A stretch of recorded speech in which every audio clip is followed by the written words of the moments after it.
Good afternoon, ladies and gentlemen. Thank you for being here. I appreciate you going easy on my colleague Josh yesterday. I had to be a chaperone at a third grade field trip.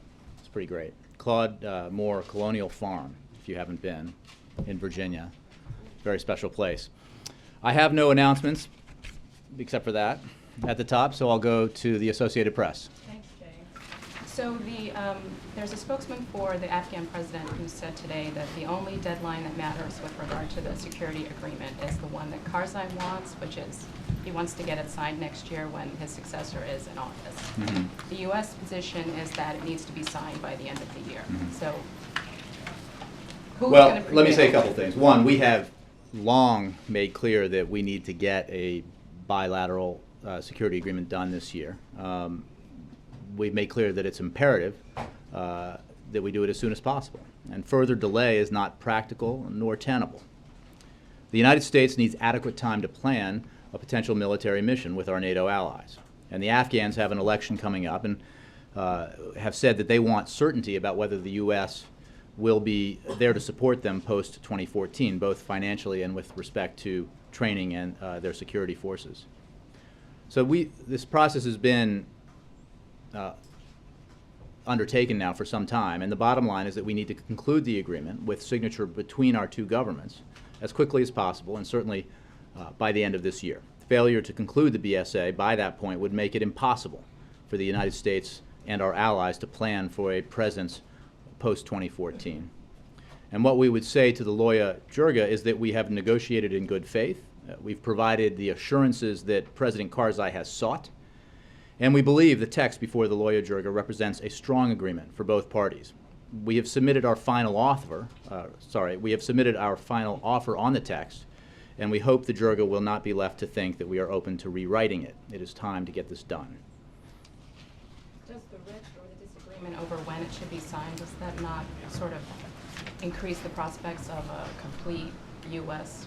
withdrawal of U.S. troops after 2014? Well, let's be clear that the BSA, the Bilateral Security Agreement, does not specify troop presence or duration of any presence beyond 2014 of U.S. or NATO troops. The President will be making that decision, but we have said that a BSA must be in place because we can't possibly have a further U.S. military presence there without an agreement in place. So I think that it's important to note that this has been a prolonged and fully consultative process with the Afghan government, and we look forward to an agreement that can be signed by both sides.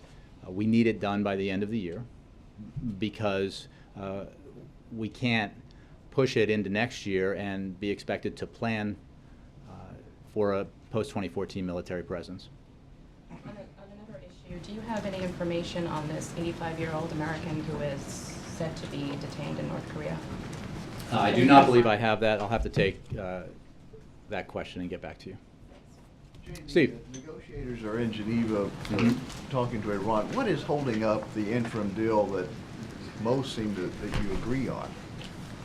The P5+1 is unified on the offer that has been made to the Iranians, and there is a process that continues as we speak in Geneva as these issues are worked on. We hope that an agreement can be reached.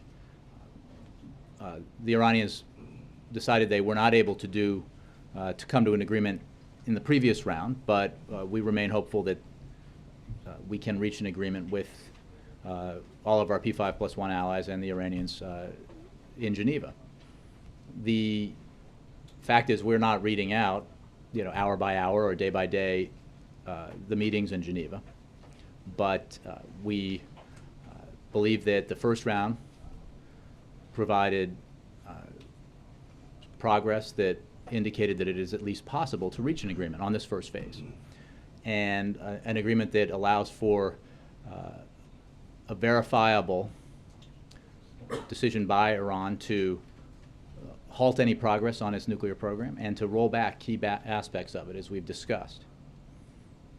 And on the parameters of that agreement, we have all, in the P5+1, been in consensus and continue to be. On healthcare, we're seeing reports that the administration has decided to delay the 2015 enrollment period. Is that true, and what would be the reason for that? HHS has indicated its intent to shift the 2015. If you mean there are a couple of things here. One is the schedule for the health insurance marketplace by 1 month. This is when insurers would have to decide on their premiums for 2015. If that's what you're talking about, you're not talking about this December, right? So HHS has indicated its intent to shift the 2015 schedule for the health insurance marketplace by 1 month, so that the health plan application deadline would be in May, and open enrollment would begin on November 15th, 2015, and be extended to January 15th, 2014 rather, and be extended to January 15th, 2015. The idea of pushing back the 2015 schedule by 1 month has to do with one thing, several things. It's good for insurers who take into account enrollment through March when setting their 2015 rates. The previous deadline for was for the end of April 14, was the end of April 2014 for applications. In other words, if you have an open enrollment period that ends on March 31st, 2014, and we expect, in part because of the problems that we've had with the website, that there will be substantial numbers of people still enrolling right up into that deadline, this gives them more time to assess the pool of people who are getting insurance through the marketplaces and make decisions about what rates will look like in the coming year. And was this discussed with the insurance companies when they were here last week? I don't know. I don't have a more specific readout on that meeting. Brianna. Thanks, Jay. CNN obtained documents that contradict Henry Chow's testimony last week that a key window shopping tool for healthcare.gov was shelved because it was, quote, failed miserably. Experts say that the tool is necessary for an online e-retail experience that Americans have come to expect. Does the White House stand by Chow's testimony? As Henry Chow said in sworn testimony, there were numerous defects in the anonymous shopper tool, and that was the reason the function was not put into production. And as CMS has said, they believe that the yes that is written on the document in question is likely an error, because the same document also lists a number of ongoing defects and problems with the tool. Additional defects were communicated and discussed in other settings. This document reflects one point in time, and that was part of a series of ongoing updates and monitoring. We've discussed a lot the issue with the anonymous shopper tool. The fact is, data about what the universe of premiums would look like were already available to potential consumers on the marketplaces prior to October 1st, which I think pretty clearly undercuts the assertion that we were trying to. Not in a way like the president promised, like Kayak or Amazon, and also industry sources say that actually that yes is correct, that this did test successfully, and that any defects were minor. I've been through them, that they were minor enough to be fixed in time for launch day for a tool Brianna, that experts say is essential to this experience, more so than Plan Preview but or what Plan Compare. you're saying is, you're again making the breaking news assertion that the website did not function effectively in October, which I think we've taken on and fully acknowledged and conceded. I'm talking about part of the right. website being shelved almost 2 weeks before launch, even though it was working. It was, again, I think I would point you to what working pretty CMS, that's your anonymous sources saying something. Henry Chow has made clear that wasn't the case. And there were numerous defects with the site, which I think we've cited. And again, it's sort of funny to assert that we were trying to hide an effective part of healthcare.gov when it turned out so much of healthcare.gov performed so far below optimum standards in October, which is a problem I think we've talked a lot about here. Do you stand by for his better testimony? or worse. We do, yes, absolutely. You believe that it failed miserably? Again, it had multiple defects, and Henry Chow testified. That's different than failing We stand by his miserably. testimony. I mean, testimony. nothing really worked Brianna, on the website. we stand by his testimony. What you've discovered here is, again, that the website had problems, and in anticipation of some of the problems that one asked. Well, I get that, but in anticipation, that's your claim, not backed up by documents. Not backed up by a document with one word on it that is an error and is contradicted by,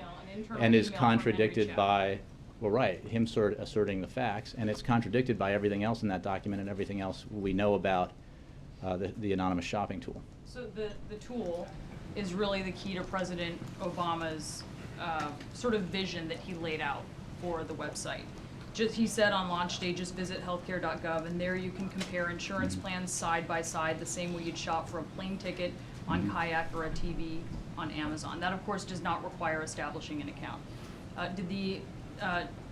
I guess, is the president concerned that to this day, really the function that really backs up what he wants the website to do is still not functioning? It's still shelved, contractors are not working on it. Well, there is a way to now shop, and the tool itself is different from what was originally shelved. It has 2 age bands, and it's But very Brianna, you know there's a way to inexact. shop, and again, you're getting at the fundamental challenge that we've been dealing with here, which has been not pleasant for any of us and not been pleasing to anybody here, beginning with the president, which is that the healthcare.gov website performed Why are contractors to this day not working on the tool that will tell people who want to sign up if the medications they use Right. are in the formulary of a certain insurance plan, or if the doctor that they see is in network? The fact is they can get that information, Brianna. They What can't what they without are. enrolling.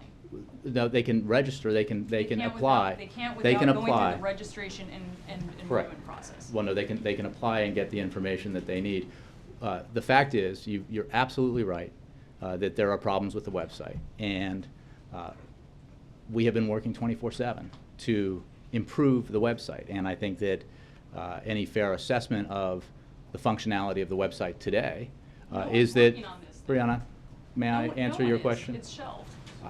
I get that we are working on the priorities that ensure that more Americans who are interested in reviewing their options and purchasing insurance on healthcare.gov can use that site without, The may state I? exchanges Without, that are functioning well are using this tool, and the federal exchange is not even Again, trying to get it up and running. anybody One of the problems works. anybody who uses healthcare.gov to register, apply, and then enroll in insurance gets every bit of information that they need to do that. And every day, more and more people are able to apply and enroll online through the federal website. And our goal is to make that site function more effectively every day so that we can achieve our broader goal here, which is to make sure that the benefits of the Affordable Care Act are available for the millions of Americans who so clearly are interested in having those benefits. That's the work we're about every day. It's not about the optimum website. It's not about anything except for getting affordable, quality health insurance to the millions of Americans who have so clearly demonstrated that they want it. Let me move around. John. Now that the barrier of not being able to replace political appointees has been removed, that is, the filibuster having been changed in the Senate, should we expect the president to remove any of his political appointees that were part of putting this healthcare website together? John, we have addressed that issue in so many different ways. The president wants his team focused on implementing the Affordable Care Act, fixing healthcare.gov, making sure that there are all the other pathways that exist available to as many Americans as possible so that they can get the information they need and make the, shop for healthcare and then enroll if they so desire. That's what he's focused on. And the action taken by Leader Reid in the Senate is unrelated to the implementation of the Affordable Care Act. It is related to the historic obstructionism that Senate Republicans have engaged in by any metric you put forward, including the rather remarkable one that of the 23 D.C. District Court nominees that have been filibustered, of the 23 in history, 20 of them have been Obama nominees. So this is a problem that has broad implications for the capacity of any president to fulfill his or her constitutional duty to nominate highly qualified candidates for the judiciary and for the executive branch. The fact that Senator Reid took this action, the president supported him in doing that, only ensures that the president can continue to make choices about highly qualified nominees and that they can now fulfill their responsibilities on the independent judiciary or in the executive branch. So it's the president's position then that the most competent people to do the jobs are on his team, whether they be in this building or at other agencies? John, I have no personnel announcements to make. There are obviously a lot of positions that any president fills. And the fact of the matter is the president's team, when it comes to the Affordable Care Act, is focused on fixing the problems that exist with the website, making sure that the other avenues by which Americans can get the information they need and enroll if they desire are working properly and expanded, and making sure that ultimately the Affordable Care Act delivers on its promise. And all of the criticisms, all of the documents that get leaked and different news organizations claim they have an exclusive on, they go to the fundamental point about healthcare.gov not working properly and our efforts to fix it, A. B, what they always neglect, including the so-called playbook that I think was discovered yesterday among Republicans, is that the Republicans who criticize it day after day after day have exactly no alternatives, no replacements for the Affordable Care Act, and no idea how they would tell the American people, if they were to succeed in repealing it, what would happen to them if they get health insurance on their parents' policies. What would happen to them if they're expecting to get health insurance even though they have a pre-existing condition and Republicans got what they wanted? They would be out of luck because they have, to this day, never supplied an alternative. Their goal is the status quo. And anybody who thinks the status quo is satisfactory to the American people are just highly mistaken. So that's what we're focused on doing, John. So that's a yes, that the most competent people are in place right now? John, look, the president makes personnel announcements when he's ready to make them. He's focused, and he believes his team. He believes in his team, and he is making sure that that team is focused on delivering for the American people on health care, on the economy, on jobs, on important matters of foreign policy, as is taking place now in Geneva. That's what he's focused on. Major. This White House has dealt with the twists and turns in Afghan politics many, many times. They're not unusual. They're sometimes built into the difficulties of negotiating whatever the United States tries to accomplish with its Afghan partners. That being said, is this particular dispute now something that the White House believes is manageable, or that it actually does jeopardize the bilateral security agreement, and this whole thing could blow up if this isn't done and signed by the end of the year? Major, what I would say is that the negotiations over the bilateral security agreement took place over a long period of time. Many, many issues were discussed and negotiated and resolved with President Karzai and other Afghan leaders. And the text that we have now agreed upon and which is being presented to the lawyer Jurga, we believe it represents a good faith negotiated agreement, and it is our final offer. It is our belief that Afghanistan needs to act before the end of the year, because it is just untenable, impossible really, to ask the United States and our allies to plan for a potential post-2014 military presence absent a BSA. Is there any way you can finesse this, meaning lawyer Jurga approves, but it's not signed, and that signage is something that's assumed, or does both those things have to happen? Look, I'm not. The point is, this has to be agreed to and done essentially by the end of the year. If you're asking me if it's approved and it's going to be signed in the first week of January, we're not. That's not the issue here. What cannot happen is.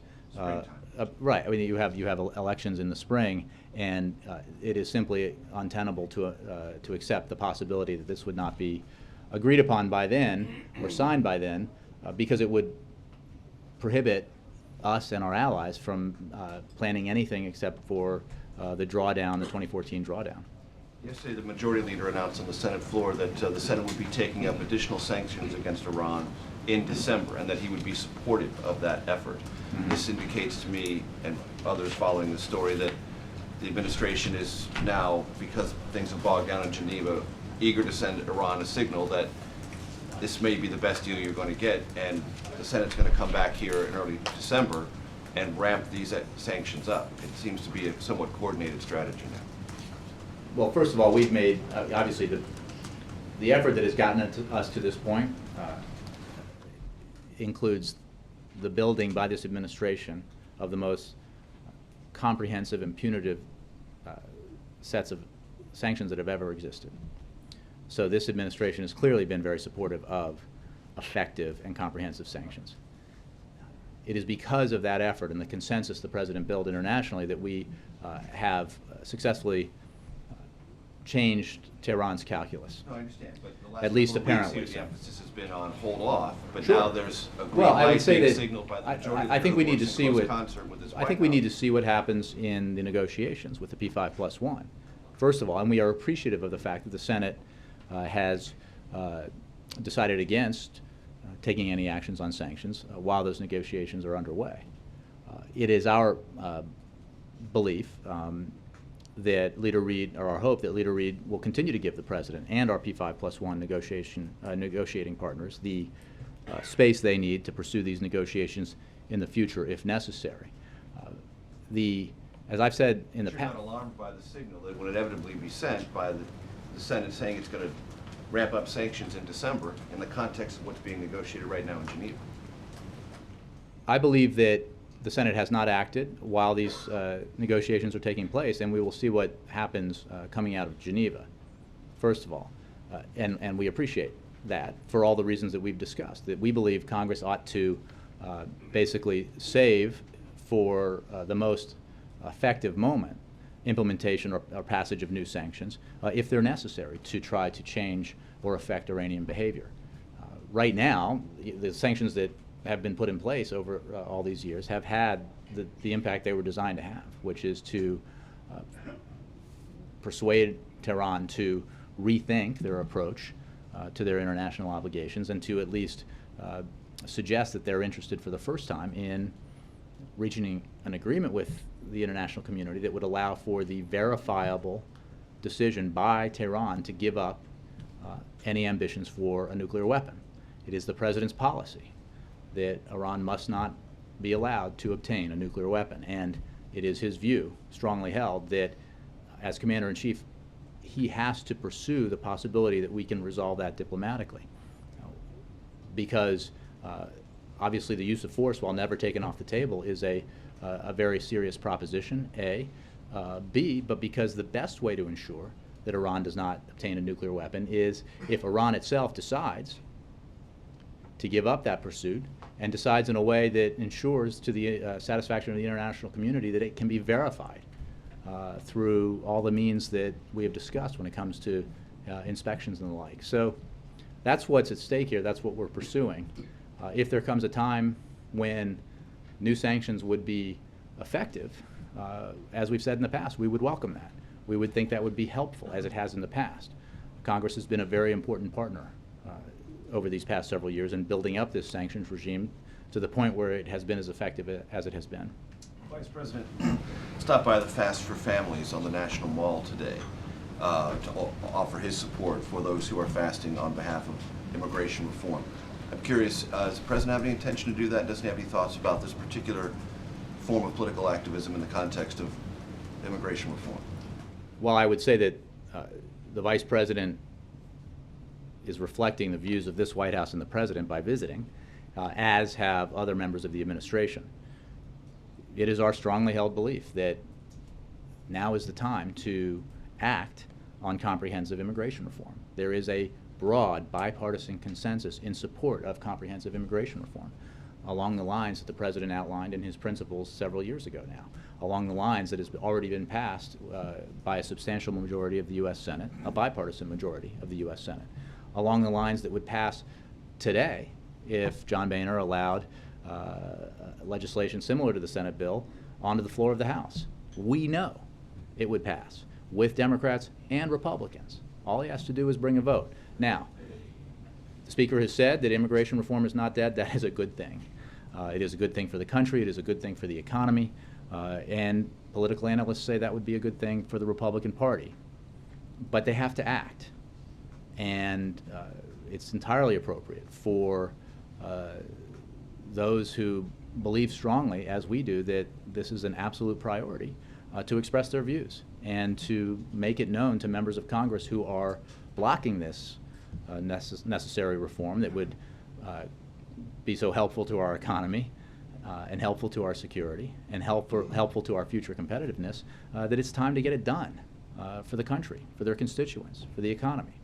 Any plans for the President to do that? No scheduling announcements at this time. Phil. Yeah, with the Senate rule changes yesterday, obviously this enables the president's nominees that have already been put forward, there are more than 200 of them, to at some point get some votes. What is the White House strategy to take advantage of that? I mean, what could we see happen over the next few weeks and months? Is there going to be a push for even more nominations to be put forward in the Senate? I mean, what are you guys planning to do here? The president has simply been fulfilling his responsibility by selecting qualified candidates for a variety of positions in the executive and on the bench. And that will continue to be his approach. What Senator Reid did and the Senate did yesterday was in reaction to historic obstructionism by Senate Republicans. It was the reaction to the fact that obstructionism and filibustering and using cloture had become routine for every nominee, no matter how qualified, no matter how little substantive opposition to that nominee. And the president obviously welcomes that decision, but it's not going to change what he does. His whole focus is on making sure that there are qualified nominees on the bench, getting the work done that needs to be done in our judiciary, and making sure that there are qualified individuals filling senior positions in the executive branch. Making sure that, for example, at FHFA, that should Mr. Watt be confirmed, that important agency can begin to deliver for the American people when it comes to protecting consumers and responsible homeowners, when it comes to continuing the work of GSE reform. And there's a lot of bottled up and pent up necessary work on behalf of the American people, on behalf of the American economy, that can be done if the Senate is not obstructing nominees to senior positions in the executive branch. And that's what we want to see. It's what the president has always hoped to see. Unfortunately, he's been confronted with historic levels of partisan and ideological obstructionism. All right? Jim. Just to follow up on the immigration reform, to get some clarity on what the president's remarks earlier in the week. Did he throw comprehensive immigration reform under the bus by saying that if the House wants to send up 5 bills to him, it would be okay? Will he sign them one at a time? What the president said, reflected this week, is almost word for word what he said to Telemundo on September 17th, when he said, quote, "In fact, if Speaker Boehner thinks that procedurally he has to jump through a series of hoops, I'm happy to let the House work its will, as long as the bill that ends up on my desk speaks to the central issues that have to be resolved." That is what he was saying again earlier this week when he talked about procedurally the path in the House might be for them to pass a series of bills that could later be worked into a broader bill that would reflect the comprehensive nature of the work that's been done in the Senate and that the president has outlined in his principles. There is nothing has changed in our belief that this has to be comprehensive. In the end, this has to be comprehensive. And that's not, what he said was entirely consistent with what he and I and others have said about our recognition of how the House may want to approach this. Even what he said this week was that all 5 of those elements have to get done and have to be part of comprehensive immigration reform. But what is key here is you're saying now, making it clear, that those 5 bills would have to be, even if they're passed singly in the House, would have to be bundled before they got to the president's desk for him to sign. Look, how it works mechanically is up to the Congress, to the Senate and the House. What the president will not sign is piecemeal legislation that only addresses visas for, help improve our legal immigration system and allow people to come and stay and work for high-tech companies, for example. He won't only sign a bill that improves our border security as the comprehensive bill does. This work has to be done comprehensively because that's the way you get all of these issues solved, and it's the way you get the bang for our economy that comprehensive immigration reform promises. So here we are, days before Thanksgiving, near the end of the year. What does the White House believe is still doable before the end of this year? Is immigration reform comprehensive dead this year? It's up to the Speaker of the House. As I just said, it would pass tomorrow. It would pass this afternoon if the Speaker were to decide to put such a bill on the floor of the House. So it can certainly be done this year.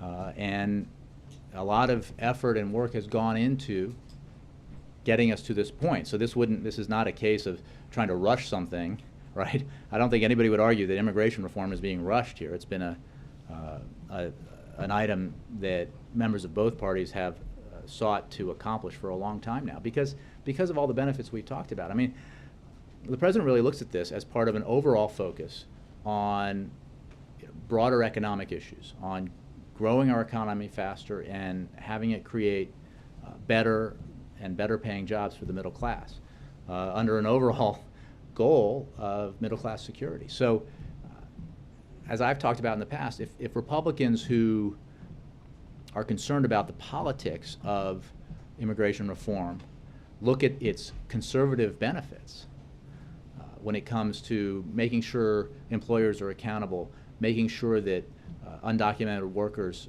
are given a pathway to citizenship that makes them pay back taxes and get to the back of the line. If they're interested in enhanced border security, building on the work that has been done already in this administration, they have that opportunity to argue this on those merits, including the broad economic benefits that American business leaders have spoken about so passionately, and we agree with them on that. So there's an opportunity here, and it's an opportunity to show Americans who are understandably frustrated with the seeming inability of Washington to get things done that represent common sense consensus. It's an opportunity to show the American people that it can happen, that something like this can be done, that will help the economy and help build a stronger foundation for further growth in the future. So we remain optimistic that this is going to happen, and we look to the Speaker of the House to deliver on what he has said, at least occasionally, when it comes to the need to get immigration reform done. Roger. Thanks. Then Ed. Back to the Senate's action yesterday. Does the White House have a package of priorities for those nominees that are already up there and waiting confirmation? For example, judiciary versus some of the other executive branch positions. Look, I think we work with the Senate all the time on moving our nominees forward. So I don't think anything has changed in that, and I would point you to the Senate Majority Leader's office in terms of how he'll schedule action on nominees. Is the White House giving them a to-do list? Not that I'm aware of. I think the president is very careful in nominating what he believes are highly qualified individuals for these positions. And one of the pieces of the story that's being told here is that so many of these nominees who have been held up, including Patricia Millett, who now has been confirmed, have unquestionable credentials for their positions, who are unopposed by anybody on substantive policy grounds or substantive judicial grounds. So the president will continue to look for the kinds of nominees that he's put forward in the past. Okay, so no priority list, though. Again, I think that the president obviously looks forward to having some key positions filled because they're so important.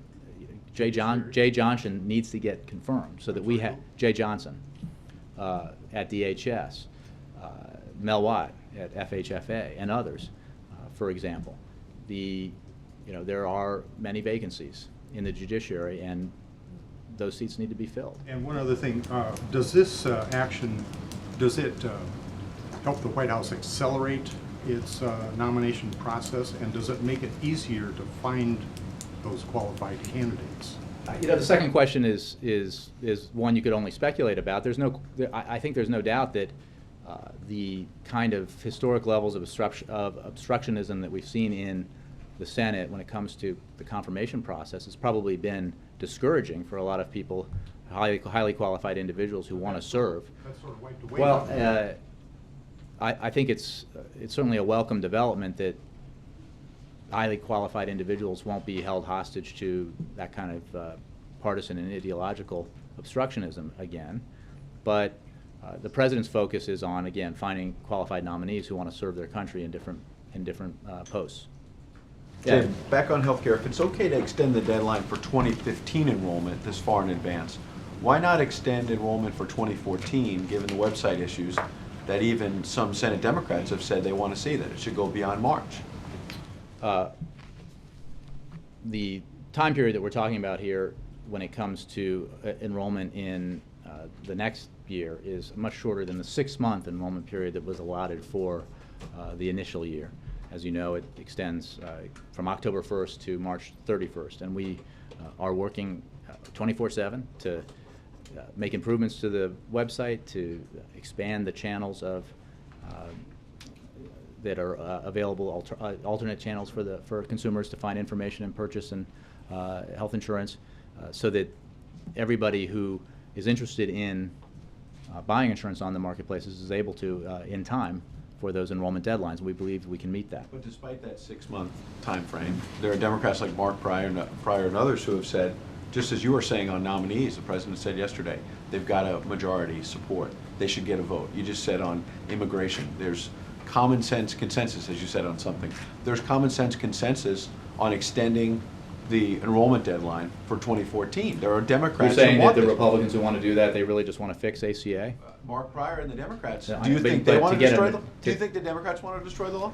That's not obviously Mark what Pryor, we're talking about about. a You're talking dozen about Democrats. one Democrat, or No, some there's about a Democrats, dozen of them but in some the Senate. Democrats. What we're saying is, as Democrats who support the ACA would agree, we need to make sure that the law is being implemented and that the enrollment is being improved so that we can deliver on the Affordable Care Act's promise. We believe that there is time, because of the extensive open enrollment period that is allowed here, to make that happen by March 31st. Two other quick ones. On the 2015 date, Republican Chuck Grassley said today, and he charged that you're extending it, the open enrollment was supposed to start for 2015 in October of 2014, as I recall. It's now going to start in mid-November 2014. He says you're doing that so that it starts after the midterm elections. It's politics. The fact is, we're doing this because it makes sense for insurers to have as clear a sense of the pool of consumers they gain in the market this year before setting rates for next year. And because of the problems in the implementation of the website on healthcare.gov that we've experienced that has slowed enrollment in the early stages here, we expect that what was already going to be a backloaded process is going to be more backloaded, and that would then leave insurers with a lot of data to try to sort through in a very short time. And so because the website has had troubles, we expect more people to enroll later in the first enrollment window, as we've talked about, which ends March 31st. And the insurers will need additional time. April doesn't really give them enough time to do that, so we're extending it a month. Last one, Wall Street Journal has a story today about insurers now further cutting doctors' fees. That's been happening before the ACA, but it's accelerating. And the story talks about fears that this means some health plans will draw fewer doctors. And I wonder, what impact do you think that will have on the president's promise to the American people that if you like your doctor, you'll keep your doctor, period? That's what he said. I think you noted in your question, and I appreciate it, that doctors and insurers make the decisions about who's in networks. That was true before the ACA, and it's true after the ACA, because the ACA builds on the existing private insurance system. It's been the case for decades that insurance companies make decisions about the doctors and provider networks, and under the healthcare law, that continues. Insurers have made that decision. The whole concept of creating networks was an effort by insurers to control costs. So again, it's hard to. I know Republicans will, or other critics will, but it's hard. It's really hard in this case to lay a trend that's been happening for decades on a bill, Acknowledging that a law trend, that. But the president made a promise to the American people. I know John Carl asked you this the other day, and you mentioned all these caveats, but the president made a firm promise. He said, again, Nothing- just like the last promise. Nothing in the Affordable Care Act prevents you from keeping the doctor that you like. If you're in, but what we don't do, what the Affordable Care Act, contrary to a lot of the But if it messaging changes out your there. plan and the doctor's no longer in that plan. Let's be clear about what we're talking about. Contrary to a lot of the rhetoric around this, this is not a government takeover of the health insurance industry. It's quite the opposite. It is an expansion of the private insurance industry, and in that industry, insurers create networks. They offer levels of plans, and if you are, again, and it's important to say who we're talking about here. We're not talking about the 80% who already get their insurance, like most of us, through our employers or through Medicare or Medicaid or the VA. right? We're not talking about the 15% of the uninsured who, by the way, don't get to choose their doctors because they don't have Actually, it can doctors. affect employer plans if they're changing under the ACA now. No, they're changing. You might have Those different- plans have I've been around long enough and been in enough networks to know that this has been a phenomenon when you have employer-based health care that is been going on for years and years and years. What is true for everybody, again, we're back to the 5%, shopping for insurance in the individual market, on the healthcare marketplace, is that they'll now have protections they didn't have in the past. They'll have choices they didn't have in the past, including a range of options when it comes to levels of coverage, and it stands to reason that the higher level plans will have more expansive choices. So the decision, going back to the beginning, about which doctor is in which plan is not a decision dictated by the Affordable Care Act. It is, as it has always been, one that is reached between doctors and insurance companies. Jay, going back to questions about And then, Kristen, yeah. going back to questions about issues that have been on the president's agenda, what are the prospects for meaningful gun legislation?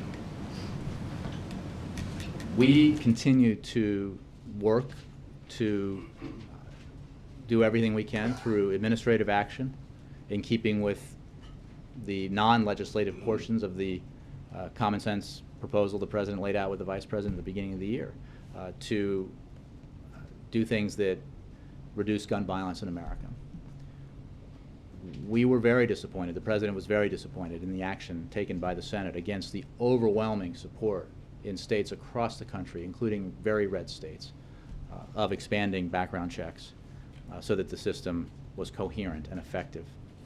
That remains our position, and the President is continuing to do everything he can, and the Vice President is continuing to do everything he can to try to move the ball forward on this issue, because as we discussed so often earlier in the year, nothing that the President is proposing infringes in any way on the Second Amendment rights that he supports.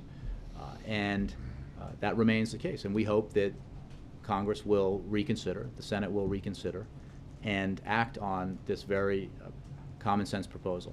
In the meantime, we're focused on doing what we can in keeping with the administrative actions announced. I think there were 23 of them as part of the broader plan that the Vice President and President laid out in the beginning of the year.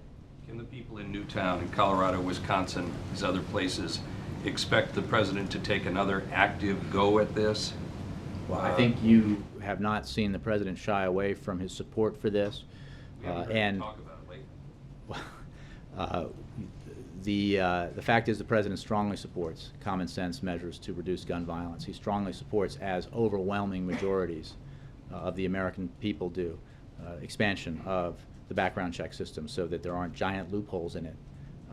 That's the kind of action that we ought to be able to take, and the President will continue to push for Congress to take. In the meantime, because of the setback that he and so many millions of Americans experienced in that effort earlier this year, we're continuing to work in ways that we can to curb gun violence through other means. When will the next administrative action? I have no policy or scheduling announcements to make. Chris. Jay, the President ran on a platform certainly in 2008 of trying to bridge the partisan divide. A lot of people are looking at the nuclear action from yesterday and saying that that's only going to increase partisan fighting, bickering. Doesn't what happened yesterday only undercut what President Obama said he was going to aim to do back in 2008? I think any fair evaluation of what we have seen this year can lead to only one conclusion, which is that we have seen historic obstruction from Republicans, and the idea that we haven't seen already the height of partisan obstructionism is, I think, belied by the facts. Not taking So issue with the numbers, what doesn't the this Americans fool Republicans to what the American people try to expect block Washington. the president's Well, this was agenda I think it's in fair that future you for ask this other because political the irony of the moral outrage over this that you sometimes hear from Republicans and the sadness they feel is followed up by a promise that they'll do it even worse if and when they have the opportunity. So the sanctity of tradition is clearly not one they take all that seriously unless it's effective for a brief soundbite. The tradition was never envisioned that judges that went on to get confirmed 99 to nothing be held up for 100 or 200 or 500 days. That's not the way the system was supposed to work, and I think every member of the Senate knows that, of both parties.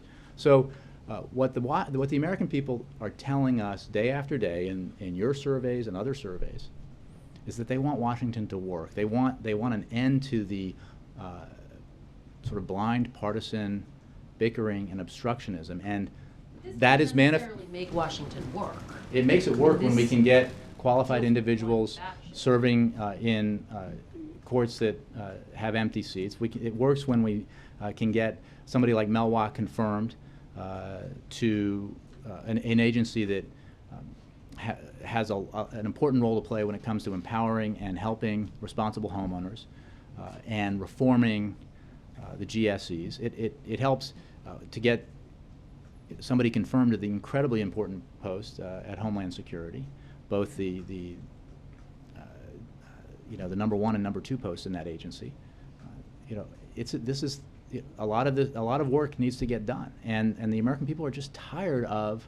I mean, I look at their reasoning for filibustering highly qualified nominees to the D.C. Circuit Court over like the same court for which they fulfilled they voted yes on nominees when it had a lower workload than it has today. They're now claiming that it doesn't have enough workload. It's just the hypocrisy is obvious for anyone paying attention.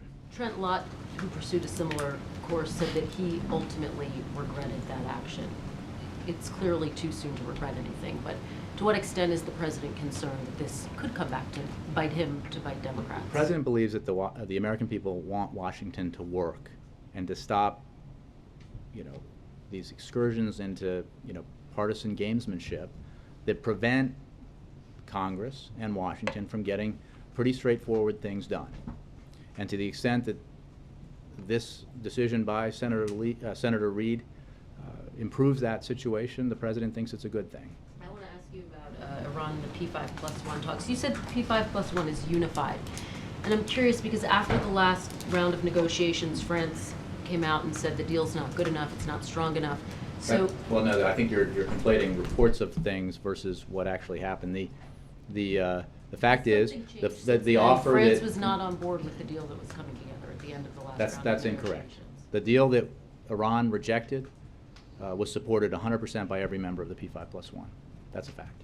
And it is the deal that we're negotiating today in Geneva. They came out and voiced criticism to it, though. Again, Kristen, the deal that Iran decided it could not support at that time was one that every member of the P5+1 was unified on and supported. And that's the deal that we're negotiating in Geneva today. Okay, one more about State Senator Creedy. He was released from the hospital. Does President Obama have any plans to reach out to him? Has he yet? Does he have anything to say in the wake of obviously the tragedy? I don't have anything on communication like that. I would simply say that the President's thoughts and prayers and everybody's thoughts and prayers in this family, in this White House, are with the Deeds family in the wake of that terrible tragedy. Alexis. Jay, can we just follow up on your answer to John's question? Are you saying that Secretary Sebelius, the president, expects her to be on the job at least through the end of the March 31 enrollment period?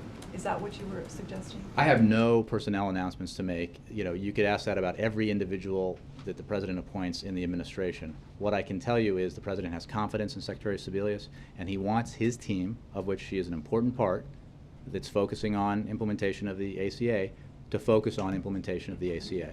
That's what she's doing. That's what all of us who are involved in that effort are doing. Does he have any reason to believe that she won't be on the job through I- the I- end of the enrollment period? I have no insight into the personnel decisions that he may or may not make in the future, or that individuals who have been serving in this administration may or may not make. The fundamental question you're asking in a variety of ways is, does he have confidence in her? And the answer today is the same as it's been every day: yes. One other question related to this. Usually a president at the end of the year, going into the new year, works with the chief of staff to think through the team that he has, both at the White House and the cabinet, and do a kind of inventory of that. Who wants to leave, who is leaving. Can you describe the process that the president has with the chief of staff underway now? Has any press secretary of any administration ever described that process? No. I do not get into personnel Yes, actually, decisions. they have. well, maybe after the fact, Alexis. I certainly haven't. And the fact is, the president, the chief of staff, other senior members of its team, review and look at, personnel decisions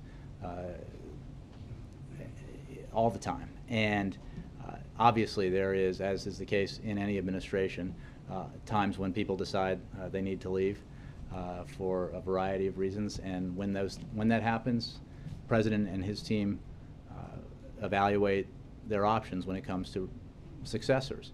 That's no different at the end of the year than it is midway through the year or at the beginning of the year. And that's where we are now. But there's nothing unique about the process today compared to earlier this year or last year or any other year that he's been president. Cheryl. Thanks, Jay. Over the last 3 days, Senator Baucus has been rolling out a variety of tax reform proposals. Has the White House been involved in those proposals, and do you support them? We are very supportive of Senator Baucus's agreement with us and his efforts when it comes to reforming our tax code and the corporate tax system. That's something that we put forward ourselves here earlier, and continue to hope that Congress would act on. There is an opportunity here to reform our corporate tax code in a way that lowers rates, closes loopholes, makes us more competitive, and provides the opportunity to invest in areas like infrastructure that have traditionally enjoyed bipartisan support, and that would do enormous good for our future economic growth. That kind of investment would create jobs right away in important sectors of our economy, and would have compounding benefits over the years, because when you rebuild airports and bridges and highways and ports, you are investing in our economic future. The Vice President has been traveling, as you know, to ports around the country, as well as the Panama Canal, to focus attention on the need to make the necessary investments in our ports so that we can be competitive in the 21st century. And this is something that we're focused very much on, and there has been, as we've discussed, a justifiable amount of focus and attention here in Washington on the problems with the website and implementation of the Affordable Care Act, and that is something that we are obviously very engaged in fixing. But broadly speaking, this administration is focused on the things we can do to grow our economy, the things we can do to make the middle class more secure, and that includes a deal that is out there, if Congress were to take it, to reform our corporate tax system and make it more fair, close loopholes, and invest in infrastructure, invest potentially in universal pre-K or pre-K for all, because of the positive long-term benefits that would give our country and our economy. So these are the issues that the President is primarily focused on, and so we obviously commend Chairman Baucus on moving these issues forward. Thanks, Jay. Take one more. Voice of America. Wow, it's 2 days in a row. I don't want to. Did Josh call on you? Okay, I didn't know that. I'll call on somebody else. Go ahead. Will we be hearing statements from the President and the King of Morocco at this event this afternoon? I don't know that there are any statements planned. There's a photojournalist spray, I believe, that involves photographers and video. So can I just follow up on that? Mm-hmm. Will the President be raising human rights issues directly with the King, including issues involving Western Sahara and the broadening of the UN mandate to include human rights monitoring? What I can tell you about that is that the President looks forward to discussing a range of issues of mutual interest with King Mohammed VI, including support for Morocco's democratic and economic reforms. This visit is also an opportunity to increase our cooperation on addressing regional challenges, including countering violent extremism, supporting democratic transitions, and promoting economic development in the Middle East and Africa. On the issue of the Western Sahara, our position has remained consistent for many years. The U.S. has made clear that Morocco's autonomy plan is serious, realistic, and credible, and that it represents a potential approach that could satisfy the aspirations of the people in the Western Sahara to run their own affairs in peace and dignity. I don't have any more of a preview on their meeting than that. Oh, yeah. Let's see. Yes. I think last week was the first time I ever went to the week ahead of my own volition. On Sunday, the President will travel to Seattle, Washington to participate in DNC and DCCC events. The President will remain overnight in Seattle. On Monday, the President will travel to San Francisco for an event on immigration as well as an event for the DNC. In the afternoon, the President will travel to Los Angeles, California, where he will take part in 2 DCCC DSCC events. The President will remain overnight in Los Angeles. On Tuesday, the President will attend an event for the DNC, followed by an event on the economy at DreamWorks Animation. The President will return to Washington, D.C. on Tuesday night. On Wednesday, and mark this in pen, the President will pardon the national Thanksgiving turkey at the White House, and the First Family will participate in a service event in the Washington, D.C. area. Do you have times in those? I don't. We'll get them to you when we have them. On Thursday, the President will celebrate Thanksgiving at the White House. No public events scheduled that day. And also on Friday, the President has no public events scheduled. Thank you all very much.